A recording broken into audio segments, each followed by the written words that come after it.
आगे माई मायक लगा के बोलेली कहूँ न बेटी ना। आगे माई मायक लगा के बोलेली कहूँ न बेटी ना।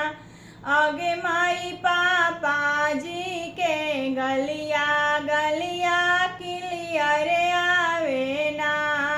आगे माई पापा जी के गलिया गलिया क्लियर आवे ना।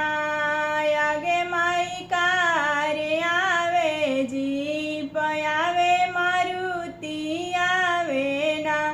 आगे माई कार आवे जीप आवे मारुति आवे ना।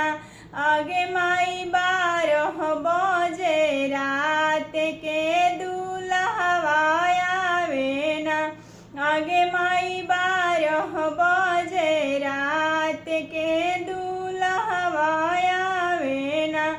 आगे माई मायक लगा के बोलेली कहूँ न बेटी ना।